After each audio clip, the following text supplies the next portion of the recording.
Earlier this week, we got a piece of news that many in the ski industry weren't particularly surprised by. Vail Resorts CEO Kirsten Lynch was out of a job. But what was truly surprising was her successor, previous CEO and current executive chairperson Rob Katz. Rob Katz previously led Vail Resorts from 2006 to 2021, and under that tenure, he was responsible not only for some of the most consequential decisions made by the company, but also arguably for some of the most significant trends in the industry today. So what does his reinstatement mean for Vail, and should we expect a turnaround for the company's misfortunes? Well, in this video, we'll take a look at just that. Let's jump right into it. To understand why Vail Resorts might want to replace Kirsten Lynch in the first place, we have to take a look at a couple of significant circumstances that led up to this moment. Over the past few years, the biggest ski operator in North America has been plagued by high-profile operational failures, guest experience shortfalls, and labor disputes that have taken a serious toll on the company's public image. Resorts across the portfolio have become known for frequent lift and terrain closures, especially when nearby competitors have been a lot more reliable in this regard, as well as exceptionally long lift lines and poor guest service. But these issues have been going on for a few years now, so you might be wondering what caused this leadership shakeup to happen right now. Well, a few key incidents over the past few months may have been a bridge too far even for Vail's board.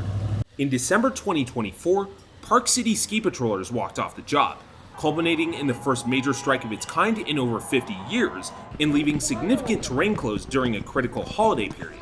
In addition, Vail Resorts suffered two catastrophic lift failures, one in December at Nevada's Heavenly and one in February at New Hampshire's Attitash, both of which caused resort guests to fall off the lift and require hospitalization, and both of which were also clearly caused by deferred safety check maintenance. But perhaps most importantly to shareholders, Vail's operational blunders have been impacted by stagnant financial performance. For fiscal year 2024, Vail Resorts reported its first year-over-year drop in Epic Pass sales ever, as well as a visitation drop of 9.5% versus winter 2023, in addition to largely flat revenue growth. These numbers were clear before the highly publicized events of the 2024-2025 winter season, and some have speculated that the labor disputes and deferred lift maintenance stemmed from efforts to cut costs in an attempt to pump up Vail's short-term financials. By April 2025, Vail Resorts' stock fell to a 9-year low, and if the terrible PR wasn't reason enough to see the writing on the wall months ago, the market made it clear. Investors had lost confidence in Lynch's ability to steer the company going forward. At least for now, it looks like Vail's board has chosen Rob Katz to once again take the CEO mantle. To understand why that might be, we need to take a look at his original tenure from 2006 to 2021 and how it not only built Vail Resorts into the ski resort powerhouse it is today, but how it transformed the winter sports industry as a whole. Katz took the reins in 2006 after being involved with the company in other capacities since 1991, including serving on the board of directors for about a decade. At the time, Vail Resorts was already a strong regional player, owning Breckenridge, Keystone, and Beaver Creek in Colorado, in addition to California and Nevada's Heavenly. But under Katz's leadership, the company evolved from a regional strongman into a global ski conglomerate driven by two core strategies. First off, aggressive resort acquisitions, and secondly, the introduction of the Epic Pass. When it launched in 2008, the Epic Pass radically reshaped skier behavior by offering unlimited access to Vail-owned resorts and Arapahoe Basin at a fraction of traditional season pass prices. Though many in the industry initially thought it was sure to be a financial failure, as we all now know, the pass proved wildly successful, not only encouraging customers to ski across Vail's network, but also unlocking valuable and stable pre-season revenue.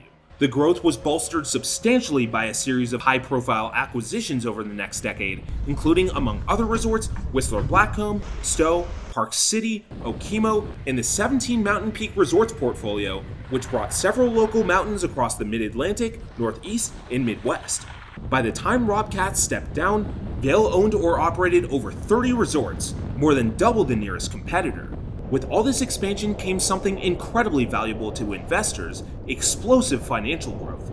Throughout Katz's tenure, Vail Resorts' annual revenue more than tripled, growing from roughly $770 million in 2008 to over $2.5 billion by 2019, which was the last year before COVID disruptions. Even more striking was the company's stock performance. Shares of MTN, which is Vail Resorts' ticker, rose more than 1,000% over the course of Katz's tenure. The recurring revenue provided by Epic Pass sales helped insulate the company from poor snowfall years and gave Wall Street a level of predictability rarely seen in the ski industry. But with all this success came significant controversy. Many argued that the business model spearheaded by Katz, while obviously working from a financial standpoint, prioritized corporate efficiency over mountain culture. The Epic Pass drove massive increases in skier and rider volume, but this also led to overcrowded slopes and significant parking issues at many mountains. By the end of Katz's tenure, Vail Resorts' Epic-focused sales strategy began to severely punish ticket purchasers, with one-day rates rising above $200 a day at its highest-end mountains. And as more and more resorts got acquired, especially those that had previously been run by mom-and-pop owners, it became clear that Vail Resorts' operation centralizing approach had diminished the local character of many of these ski areas, and, more broadly, had stripped local autonomy from GMs and resort staff who knew the resort much better than their corporate overlords. Vail Resorts also struggled to maintain relationships with town locals, often running into local backlash, and perhaps most infamously under his leadership, attempting to trademark the name Park City after acquiring Park City Ski Resort, although they were eventually forced to back off after widespread community protests.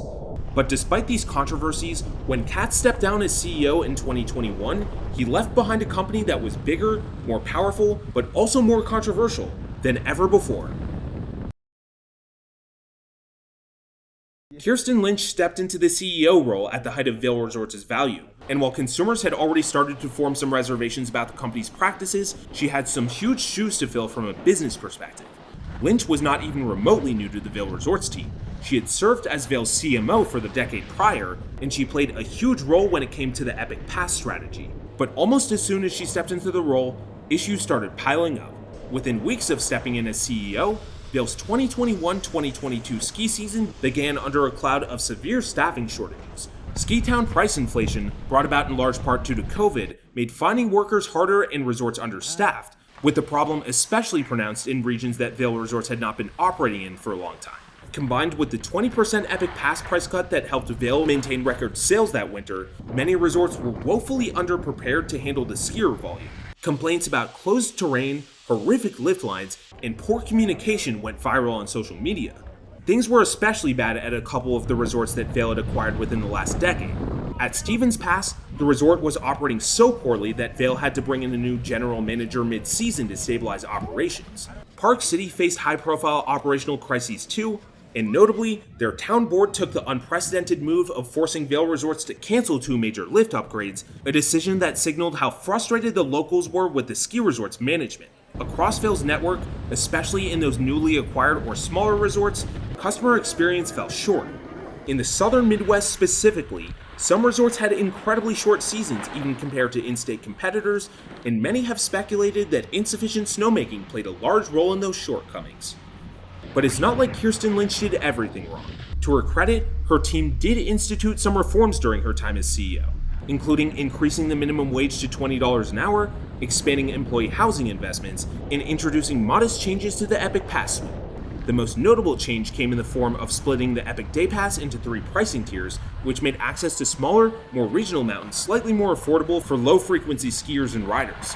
Lynch also announced a cap on the number of daily lift tickets sold at all North American resorts starting in 2022, and she spearheaded major expansions into Europe, closing on Andermatt, Cedron de Sentis, and Crans-Montana in Switzerland.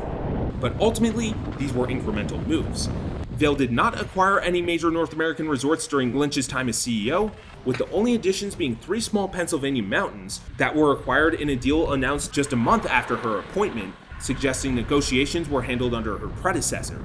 In the meantime, the company lost 2 key pass partners, Sun Valley and Snow Basin, which withdrew from Epic in 2022, reducing the pass's appeal in Utah and arguably putting even more pressure on the already busy Park City and eliminating Vail's presence in the US Northern Rockies entirely.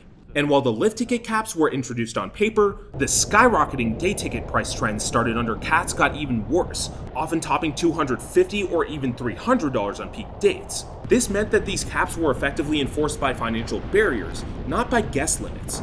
And with Vail removing nearly all reservation and capacity requirements for Epic Pass holders after COVID, there was theoretically still no restriction on how many pass holders could access the resort on a given day. So what did Vail do instead? New and expensive parking reservation policies. Now, Vail Resorts was far from the only corporate offender in the parking reservation space, But at least competitors like Alterra and Boyne put some limits on pass access to several of their popular resorts. In many ways, the Epic Pass product remained largely stagnant, with few tangible new benefits for consumers and what were essentially additional transportation taxes to access some of its most popular mountains. So what did consumers get instead of new mountains and significant crowd relief? Modest tech upgrades. Lynch's administration rolled out mobile passes with Bluetooth scanning, app-based rental and ski school enhancements, most notably the subscription-based MyEpic gear, and upgrades to Epic Mix's lift wait time tracking. But at the same time, basic guest experience pillars, including reliable lift operations, grooming, and competently open terrain, were increasingly neglected. Skiers and riders joked that the company was investing in tacky app projects, many of which weren't even working fully correctly, all the while ignoring the operational fundamentals that made the resorts fun to go to in the first place. Another thing that could have helped reduce crowds was capital investments, but this also slowed significantly compared to Katz's final years. While there were dozens of lift upgrades across the portfolio prior to Lynch's tenure, once she stepped into the role of CEO, we only saw a handful of new lifts each year. By the time Lynch stepped down, Vail Resorts had over 24 lifts in its portfolio that were close to or near the end of their useful lives, and they had no public plans to replace almost any of them. Some of these critical cutbacks may have been spearheaded by Vail Resorts' financial situation. By mid-2024, the stagnant growth was clear, and the decline in retail and rental suggested that Lynch's tech initiatives were not having the desired effects to create value in those spaces. The company's stock price consistently tumbled throughout Lynch's tenure as well, and by late 2024, its value was about half of what it was at the peak 3 years earlier. In October, the resort publicly announced that there would be several layoffs to its corporate arm as well. It's important to understand this financial situation in recognizing how under Lynch's watch, Vail Resorts ended up in such a terrible situation with both the Park City strike and the 2 maintenance-driven lift accidents. By this past fall, and perhaps even earlier, one could argue the company had moved into a first and foremost penny-pinching mode while staying neglectfully out of touch with what was happening on the ground. And rather than taking Park City ski patrollers seriously in terms of their value for maintaining a safe and reliable vacation experience, Lynch and her team flew out patrollers from other Vail-owned ski areas in an attempt to replace the striking workers, seriously believing that folks who barely knew the US's largest ski resort could learn it quickly and safely operate it at the same ability level as veterans who had been there for years, and that it was all worth it to save a few $100,000. As we all know now, those strategies backfired spectacularly. Kirsten Lynch is a marketer at heart. Before Vail Resorts, she served as CMO for Quaker Foods within PepsiCo, and many felt a lot of her decisions were designed to look good rather than to do good. Many things she did may have looked flashy to the outside observer and maybe the outside investor, but her administration totally dropped the ball on basic maintenance and workforce due diligence, and ultimately, this seemed to have cost her her job this week. But perhaps the most surprising aspect of Vail Resorts' CEO transition is not that Kirsten Lynch was replaced, but that the board chose to bring back Rob Katz, the very executive whose strategies helped create many of the company's current challenges. On the surface, this move may seem crazy.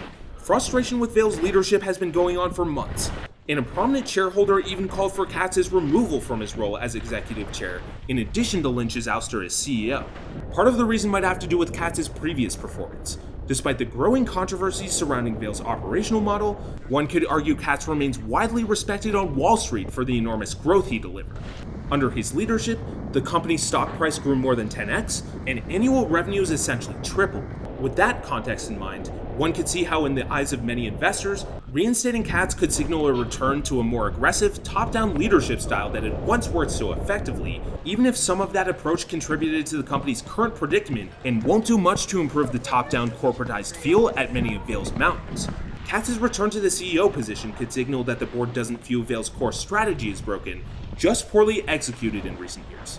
But another factor could be far more pragmatic, and could also explain why it took so long for Kirsten Lynch to step down after the major PR snafus this year. And that factor would be that no one else wanted the job.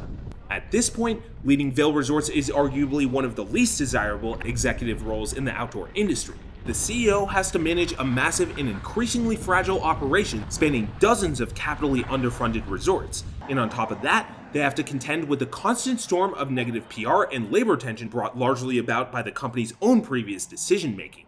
Finding someone with both the political will to take on that challenge while answering to many of the people who caused these problems, including Katz himself as a board chair, may have proven extraordinarily difficult, if not impossible. In that light, Katz's return could look less like a change-driven ouster and more like a reset of the most reluctant nature. It's also worth noting that in being the executive chairperson, Katz never truly left Vail Resorts. He maintained a powerful role behind the scenes shaping strategy, overseeing major initiatives, and staying close to financial decisions, even if he wasn't involved in day-to-day decision-making. If Lynch's departure was seen as a failure of execution rather than strategy, the board may have concluded that Katz was the only figure with the experience and authority to stabilize the ship. Whether that stability can translate to addressing the long-term challenges Vail faces remains to be seen. After all, these issues were not the result of a CEO, they were baked into the model that Katz created. Ultimately, replacing Kirsten Lynch with Rob Katz probably suggests one of two things. Either Vail Resorts thinks its problems strictly have to do with the deferred maintenance or poor crisis management showed clearly in this year's incidents, or worse yet, negative media attention brought about by said incidents, rather than the culmination of negative customer experience decisions made previously under Rob Katz's leadership, or they haven't been able to find any new blood willing to address said experience decisions. It's entirely possible that Katz has some ideas to change Vail Resorts for the better for his second term as CEO, but unfortunately, Vail's social capital is so low at this point that he probably won't be able to rely on those innovative MBA-style strategies to turn things around even financially. And to survive in the long term, a culture shift might be what Vail really has to undergo. Ultimately, only time will tell. For more information on mountains owned by Vail Resorts and over 100 ski resorts around the world, check out peakrankings.com. Special thanks to our Peak patrons, and see you for the next one.